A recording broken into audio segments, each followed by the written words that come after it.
ಯತೀಂದ್ರ ಸಿದ್ದರಾಮಯ್ಯ ಅವರು ಸಚಿವರಾದ ಬಳಿಕ ಇವತ್ತು ಮೊದಲನೇ ಬಾರಿಗೆ ಮಠಕ್ಕೆ ಭೇಟಿ ನೀಡಿದ್ರು. ಯಾವ ಉದ್ದೇಶಕ್ಕೋಸ್ಕರ ಭೇಟಿ ನೀಡಿದ್ರು ಅಂತ? ಉಸ್ತುವಾರಿ ಸಚಿವರಾಗಿ ಬರ್ತಾ ಇದ್ದಾನೆ, ತಮ್ಮನ್ನು ಭೇಟಿ ಮಾಡಬೇಕು ಅಂತೇಳಿ ಬರ್ತಾ ಇದ್ದಾನೆ ಅಂದರು. ಬರ್ರಿ ಅಂತ ಹೇಳಿದೆ. ಇವಾಗ ಬಂದಿದ್ದರು. ಅವರಿಗೆ ಒಂದು ಗೌರವ ಸನ್ಮಾನ ಮಾಡಿ ಮಠದ ವತಿಯಿಂದ ಒಂದಷ್ಟು ವಿಷಯಗಳನ್ನು ಹೇಳಿದ್ದೀವಿ ಅವರಿಗೆ. ನೋಡಿ, ಈ ಥರ ಮೈಸೂರು ಭಾಳ ದೊಡ್ಡ ಇದಿದೆ, ನೀವು ಚೆನ್ನಾಗಿ ಕೆಲಸ ಮಾಡಿರಿ, ನಿಮಗೆ ಎಲ್ಲರೂ ಸಹಕಾರ ಕೊಟ್ಟಿದ್ರೆ ನಾವು ಸಹಕಾರ ಕೊಡ್ತೇವೆ, ಒಳ್ಳೆ ಕೆಲಸಗಳು ಮಾಡಿ ಅಂತ ಹೇಳಿದ್ದೀವಿ. ರಾಜಕೀಯವಾಗಿ ಏನು ಚರ್ಚೆ ಮಾಡಿಲ್ಲ, ಬಟ್ ಇವತ್ತಿನ ವಿದ್ಯಮಾನಗಳಲ್ಲಿ ದಲಿತರಿಗೆ ಸಿಗಬೇಕಾದಂಥ ಸ್ಥಾನಮಾನಗಳು ಸಿಕ್ಕಿಲ್ಲ. ಹಾಗಾಗಿ ಹೈಕಮಾಂಡ್ ಇದ್ರ ಬಗ್ಗೆ ಚರ್ಚೆ ಮಾಡ್ತಾ ಇದ್ದಾರೆ.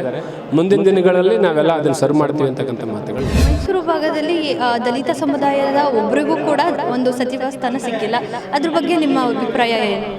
ಮೈಸೂರು ಜಿಲ್ಲೆ, ಚಾಮರಾಜನಗರ ಜಿಲ್ಲೆ ಪ್ರತಿಷ್ಠಿತವಾದಂಥ ಒಂದು ಜಿಲ್ಲೆ ಆಗಿರೋದ್ರಿಂದ ಇಲ್ಲಿ ಸಿಗದೇ ಇರೋದ್ರಿಂದ ಕಾಂಗ್ರೆಸ್ಗೆ ಒಂದಷ್ಟು ಸಮಸ್ಯೆ ಆಗುತ್ತೆ ಮುಂದಿನ ದಿನಗಳಲ್ಲಿ ಅಂತಕ್ಕಂಥದ್ದು ಎಲ್ಲರೂ ಮಾತಾಡ್ತಿದ್ದಾರೆ. ಸಮುದಾಯದ ಹಿರಿಯರು ಸಹ ಅದೇ ಚಿಂತನೆ ನಡೆಸ್ತಾ ಇದ್ದಾರೆ. ಎಚ್. ಮಹದೇವಪ್ಪ ಅವ್ರಿಗೆ ಸಚಿವ ಸ್ಥಾನ ಸಿಗಬೇಕಾಗಿತ್ತು, ಆದರೆ ಅದು ಈಗ ಕೈ ತಪ್ಪೋಗಿದೆ. ಅದ್ರ ಬಗ್ಗೆ ಎಷ್ಟು ಬೇಸರ ಇದೆ? ನೀವು ಹೈಕಮಾಂಡ್ಗೆ ಏನನ್ನ ಒತ್ತಾಯ ಮಾಡ್ತೀರಾ? ಮಹದೇವಪ್ಪನವ್ರು ಯಾವತ್ತೂ ಅಧಿಕಾರದಿಂದ ಹೋಗಿಲ್ಲ, ಅವರು ಇವತ್ತು ಹೋಗಲ್ಲ. ಅವ್ರನ್ನ ಕರ್ಸ್ಕೊಂಡಿದ್ದಾರಂತೆ ಡೆಲ್ಲಿಗೆ. ಈಗ ಏನು ತೀರ್ಮಾನ ಮಾಡ್ತಾರೆ ಬರಲಿ, ಅವರು ಬಂದಮೇಲೆ ಚರ್ಚೆ ಮಾಡಿ ನಾವು ನಿರ್ಧಾರ ಮಾಡ್ತೇವೆ. ಅಂದರೆ ಕಾಂಗ್ರೆಸ್ಸು ದಲಿತ ಸಮುದಾಯನ ಒಂಥರ ಅಸಡ್ಡೆ ಮಾಡ್ತಾ ಇದೆ ಅಂತ ಅನ್ಸುತ್ತೆ ಸರ್? ಅಲ್ಲ, ದಲಿತ ಸಮುದಾಯನ ಅಸಡ್ಡೆ ಮಾಡ್ತದೆ ಅನ್ನೋದಕ್ಕಿಂತ ಹಕ್ಕು ಮತ್ತು ಅಧಿಕಾರದಿಂದ ವಂಚನೆ ಮಾಡಿಬಿಟ್ರೆ ಆ ಸಮುದಾಯನೇ ನಾಶ ಆಗ್ಬಿಡುತ್ತಲ್ಲ. ಸೊ ಅದು ಬಹಳ ಅಪಾಯ. ಹಾಗಾಗಿ ನಮ್ಮ ನಾಯಕರುಗಳು ಯೋಚನೆ ಮಾಡ್ತಿದ್ದಾರೆ. ಮೊನ್ನೆ ಪ್ರಮಾಣ ವಚನ ಸ್ವೀಕಾರ ಕಾರ್ಯಕ್ರಮ ನಡೀತು, ನಿಮಗೂ ಕೂಡ ಇನ್ವಿಟೇಷನ್ ಇತ್ತು, ಆದರೆ ನೀವು ಯಾಕೆ ಹೋಗಲಿಲ್ಲ ಸರ್? ಅಲ್ಲ, ನನಗೆ ಇನ್ವಿಟೇಷನ್ ಇಲ್ಲೇ ಇದೆ, ನಾನು ಹೋಗಿಲ್ಲ. ಯಾಕೆ ಹೋಗಿಲ್ಲ ಅಂತಂದರೆ, ದಲಿತರಿಗೆ 1 ವರ್ಷ ಮುಖ್ಯಮಂತ್ರಿ ಕೊಡಿ, ಡಿ.ಕೆ. ಶಿವಕುಮಾರ್ ಅವ್ರಿಗೂ 1 ವರ್ಷ ಕೊಡಿ. 1 ವರ್ಷ ಆದಮೇಲೆ 1 ವರ್ಷ ದಲಿತರು ಕೊಟ್ಬಿಟ್ಟು ನೀವು ಚುನಾವಣೆಗೆ ಬನ್ನಿ. ನೀವು ಕೊಡದೆ ಏನಾದ್ರು ಚುನಾವಣೆಗೆ ಬಂತು ಅಂತ ಅಂದರೆ ನಮ್ಮ ಸಮುದಾಯ ಸುಮ್ಮನೆ ಇರೋದಿಲ್ಲ ಅಂತಕ್ಕಂಥ ಎಚ್ಚರಿಕೆ ಮಾತನ್ನು ಕೊಡಬೇಕಾಗಿತ್ತು. ಜೊತೆಗೆ ನನಗೆ ನಮ್ಮ ಸಮುದಾಯಕ್ಕೆ ನೋವಾದಾಗ ನಾನು ಆ ಪ್ರಮಾಣ ವಚನಕ್ಕೆ ಹೋಗಿ ಏನು ಮಾಡೋದು ಅಂತೇಳಿ ನಾವು ಹೋಗಿ. ಪರ್ಸ್ನಲಿ ನಿಮ್ಮ ಸಮುದಾಯಕ್ಕೆ ನೋವಾಗಿದೆ ಅನ್ನೋ ಒಂದು ಉದ್ದೇಶಕ್ಕೆ ನೀವು ಹೋಗಲಿಲ್ಲ? ಖಂಡಿತ. ನಮ್ಮ ಸಮುದಾಯ ಇಂಪಾರ್ಟೆಂಟ್, ಪ್ರಬಲವಾದ ಸಮುದಾಯ. 100ಕ್ಕೆ 100 ವೋಟರ್ಸ್ ನಾವು ಕಾಂಗ್ರೆಸ್ ಪಕ್ಷಕ್ಕೆ. ಹಾಗಾಗಿ ನಮಗೆ ಅನ್ಯಾಯ ಮಾಡಿದ್ರೆ ನಾವು ಹೇಗೆ ಹೋಗೋದು? ಆದ್ದರಿಂದ ಹೋಗಿಲ್ಲ. ಸಮಸ್ತ ಗುಡ್ ನ್ಯೂಸ್ ವೀಕ್ಷಕರೇ ನಮಸ್ಕಾರ. ಇವತ್ತು ನಮ್ಮ ಜೊತೆ ಶ್ರೀ ಉರಿಲಿಂಗ ಪೆದ್ದಿಮಠದ ಶ್ರೀಗಳಾದಂತಹ ಶ್ರೀ ಜ್ಞಾನಪ್ರಕಾಶ ಸ್ವಾಮಿಯವರು ನಮ್ಮ ಜೊತೆ ಇದ್ದಾರೆ. ಬನ್ನಿ ಅವ್ರನ್ನ ಮಾತಾಡಿಸ್ತಾ ಹೋಗೋಣ. ಗುರುಗಳೇ ನಮಸ್ತೆ. ಇವತ್ತು ಡಾಕ್ಟರ್ ಯತೀಂದ್ರ ಸಿದ್ದರಾಮಯ್ಯ ಅವರು ಸಚಿವರಾದ ಬಳಿಕ ಇವತ್ತು ಮೊದಲನೇ ಬಾರಿಗೆ ಮಠಕ್ಕೆ ಭೇಟಿ ನೀಡಿದ್ರು. ಯಾವ ಉದ್ದೇಶಕ್ಕೋಸ್ಕರ ಭೇಟಿ ನೀಡಿದ್ರು ಅಂತ? ಯತೀಂದ್ರ ಸಿದ್ದರಾಮಯ್ಯನವರು ನಿನ್ನೆ ಫೋನ್ ಮಾಡಿದ್ರು. ನಾನು ಅಧಿಕೃತವಾಗಿ ಉಸ್ತುವಾರಿ ಸಚಿವರಾಗಿ ಬರ್ತಾ ಇದ್ದೇನೆ, ತಮ್ಮನ್ನು ಭೇಟಿ ಮಾಡಬೇಕು ಅಂತೇಳಿ ಬರ್ತಾ ಇದ್ದೇನೆ ಅಂದರು. ಬರ್ರಿ ಅಂತ ಹೇಳಿದೆ. ಇವಾಗ ಬಂದಿದ್ದರು. ಅವರಿಗೆ ಒಂದು ಗೌರವ ಸನ್ಮಾನ ಮಾಡಿ ಮಠದ ವತಿಯಿಂದ ಒಂದಷ್ಟು ವಿಷಯಗಳನ್ನು ಹೇಳಿದ್ದೀವಿ ಅವರಿಗೆ. ನೋಡಿ, ಈ ಥರ ಮೈಸೂರು ಭಾಳ ದೊಡ್ಡ ಇದಿದೆ, ನೀವು ಚೆನ್ನಾಗಿ ಕೆಲಸ ಮಾಡಿರಿ, ನಿಮಗೆ ಎಲ್ಲರೂ ಸಹಕಾರ ಕೊಟ್ಟಿದ್ರೆ ನಾವು ಸಹಕಾರ ಕೊಡ್ತೇವೆ, ಒಳ್ಳೆ ಕೆಲಸಗಳು ಮಾಡಿ ಅಂತ ಹೇಳಿದ್ದೀವಿ. ರಾಜಕೀಯವಾಗಿ ಯಾವುದಾದ್ರೂ ವಿಚಾರಗಳ ಬಗ್ಗೆ ಚರ್ಚೆ ಮಾಡಿದ್ರೆ, ಏನಾದರೂ ಸಲಹೆಗಳನ್ನ ಕೊಟ್ಟರೆ? ರಾಜಕೀಯವಾಗಿ ಏನು ಚರ್ಚೆ ಮಾಡಿಲ್ಲ, ಬಟ್ ಇವತ್ತಿನ ವಿದ್ಯಮಾನಗಳಲ್ಲಿ ದಲಿತರಿಗೆ ಸಿಗಬೇಕಾದಂಥ ಸ್ಥಾನಮಾನಗಳು ಸಿಕ್ಕಿಲ್ಲ. ಹಾಗಾಗಿ ಹೈಕಮಾಂಡ್ ಇದ್ರ ಬಗ್ಗೆ ಚರ್ಚೆ ಮಾಡ್ತಾ ಇದ್ದಾರೆ. ಮುಂದಿನ ದಿನಗಳಲ್ಲಿ ನಾವೆಲ್ಲ ಅದನ್ನು ಸರಿ ಮಾಡ್ತೀವಿ ಅಂತಕ್ಕಂಥ ಮಾತುಗಳನ್ನ ಹೇಳಿದ್ದಾರೆ. ಮೈಸೂರು ಭಾಗದಲ್ಲಿ ದಲಿತ ಸಮುದಾಯದ ಒಬ್ಬರಿಗೂ ಕೂಡ ಒಂದು ಸಚಿವ ಸ್ಥಾನ ಸಿಕ್ಕಿಲ್ಲ. ಅದ್ರ ಬಗ್ಗೆ ನಿಮ್ಮ ಅಭಿಪ್ರಾಯ ಏನು? ಮೈಸೂರು ಜಿಲ್ಲೆ, ಚಾಮರಾಜನಗರ ಜಿಲ್ಲೆ ಪ್ರತಿಷ್ಠಿತವಾದಂಥ ಒಂದು ಜಿಲ್ಲೆ ಆಗಿರೋದ್ರಿಂದ ಇಲ್ಲಿ ಸಿಗದೇ ಇರೋದ್ರಿಂದ ಕಾಂಗ್ರೆಸ್ಗೆ ಒಂದಷ್ಟು ಸಮಸ್ಯೆ ಆಗುತ್ತೆ ಮುಂದಿನ ದಿನಗಳಲ್ಲಿ ಅಂತಕ್ಕಂಥದ್ದು ಎಲ್ಲರೂ ಮಾತಾಡ್ತಿದ್ದಾರೆ. ಸಮುದಾಯದ ಹಿರಿಯರು ಸಹ ಅದೇ ಚಿಂತನೆ ನಡೆಸ್ತಾ ಇದ್ದಾರೆ. ಎಚ್. ಮಹದೇವಪ್ಪ ಅವ್ರಿಗೆ ಸಚಿವ ಸ್ಥಾನ ಸಿಗಬೇಕಾಗಿತ್ತು, ಆದರೆ ಅದು ಈಗ ಕೈ ತಪ್ಪೋಗಿದೆ. ಅದ್ರ ಬಗ್ಗೆ ಎಷ್ಟು ಬೇಸರ ಇದೆ? ನೀವು ಹೈಕಮಾಂಡ್ಗೆ ಏನನ್ನ ಒತ್ತಾಯ ಮಾಡ್ತೀರಾ? ಎಚ್. ಮಹದೇವಪ್ಪನವ್ರು ಯಾವತ್ತೂ ಮಂತ್ರಿ ಪದವಿ ಕೊಡಿ ಅಥವಾ ಅಧಿಕಾರ ಕೊಡಿ ಅಂತ ಎಲ್ಲೂ ಹೋಗಿಲ್ಲ, ಯಾವತ್ತೂ ಡೆಲ್ಲಿಗೆ ಹೋಗಿಲ್ಲ. ಅವ್ರ ಉದ್ದೇಶ ಏನಂದರೆ ನಾಯಕತ್ವ ಇದೆಯಲ್ಲ, ಲೀಡರ್ಶಿಪ್ನ ನಾಶ ಮಾಡಿಬಿಟ್ರೆ ಮುಂದೆ ಲೀಡರ್ಶಿಪ್ ಆಗೋಕ್ಕಾಗೋದಿಲ್ಲ. ಲೀಡರ್ಶಿಪ್ಪನ್ನು ನಾಶ ಮಾಡಬೇಡಿ ಅಂತಕ್ಕಂಥದ್ದು ನಮ್ಮ ಬೇಡಿಕೆ ಅಷ್ಟೇ. ಮಹದೇವಪ್ಪನವ್ರು ಯಾವತ್ತೂ ಅಧಿಕಾರದಿಂದ ಹೋಗಿಲ್ಲ, ಇವತ್ತು ಹೋಗಲ್ಲ.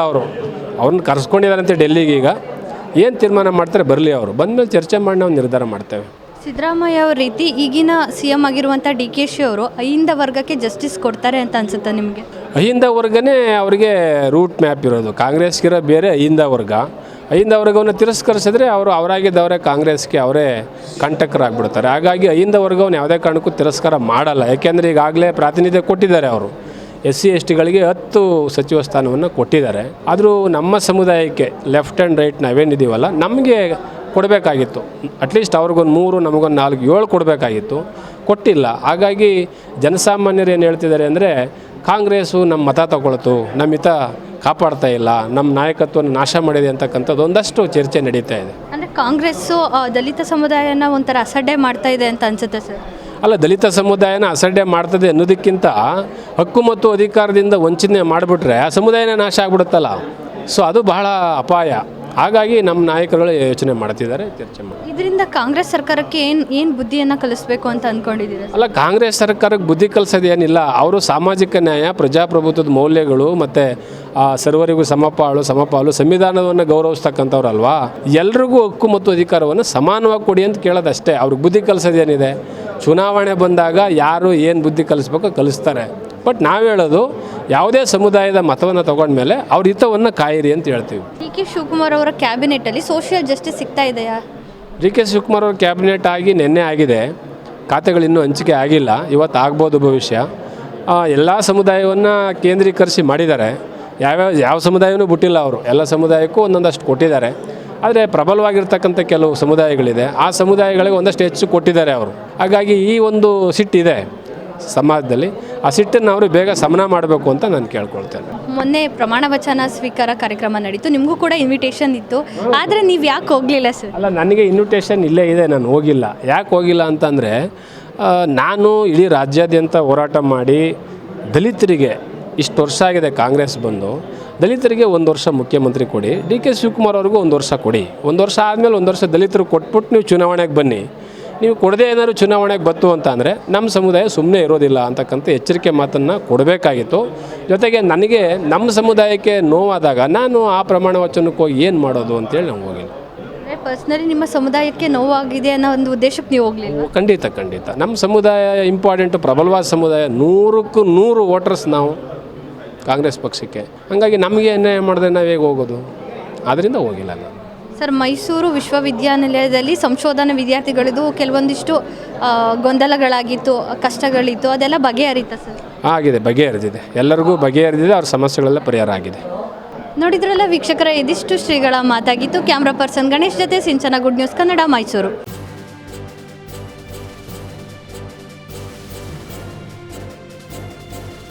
ಇದು ಮಾನವೀಯ ಸಂದೇಶದ ಜನವಾಹಿನಿ.